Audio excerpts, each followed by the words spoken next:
Lord be with you. And with your spirit. A reading from the Holy Gospel according to John. Glory to you, O Lord.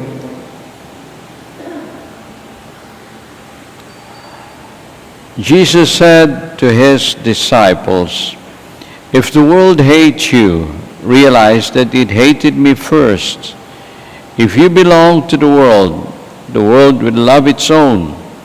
But because you do not belong to the world, and I have chosen you out of the world hates you. Remember the words I spoke to you. No slave is greater than his master. If they persecuted me, they will also persecute you.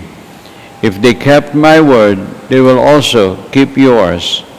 And they will do all these things to you on account of my name, because they do not know the one who sent me." The Gospel of the Lord. Praise to you, Lord Jesus Christ.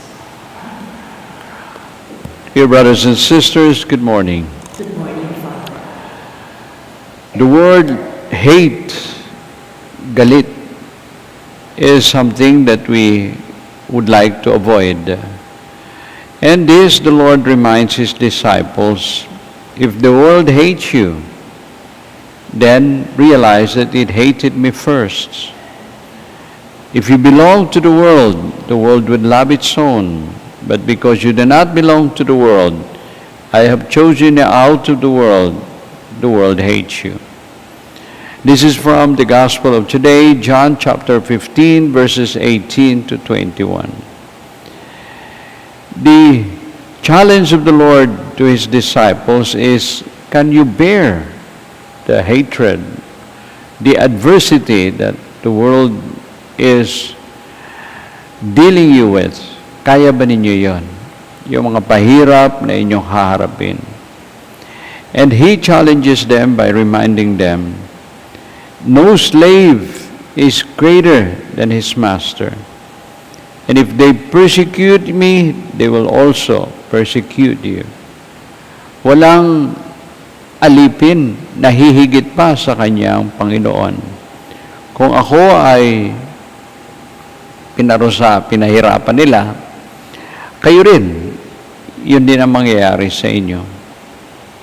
And if they kept my word, they will keep yours too.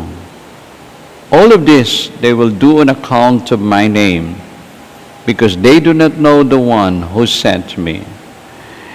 And when we look at the memorial of our Blessed Mother that we celebrate today, Our Lady of Fatima, the operation took place at a time when the world was in turmoil. Hindi po nakaabot dito yung First World War, but it was so terrible. That was the first massive war the world experienced, and it was in Europe. America was involved, Britain was involved, Germany was involved, so many nations. It was a terrible time. And when our Blessed Mother appeared to the children who were so simple, yung pong mga batang ito, si Francisco, si Lucia, at sino nga ba yung isa? Si Jacinta. They were so innocent. And the Blessed Mother appeared to them. And when they were asked, ano yung nakita ninyo? They said, ang babaeng napakaganda. At talagang puting-puti yung kanyang damit. No? And that was none other than our Blessed Mother. And her message to the children that they also brought to the world and spread to the world is, pray for the conversion of sinners. And most especially, she reminded them, pray the rosary every day. And we know that 1917 also marked a significant moment in the history of the church. It was the starting of the reign of communism in Russia. They ousted the reigning monarch at the time that had ruled Russia for centuries, the Tsars. And that began a long history, and it's still continuing today, of anti-Christian, anti-God philosophy known as communism or Marxism, as promoted by Karl Marx. And we know what happened after that. There was a Second World War, and that took place not just in Europe, but took place that included our country.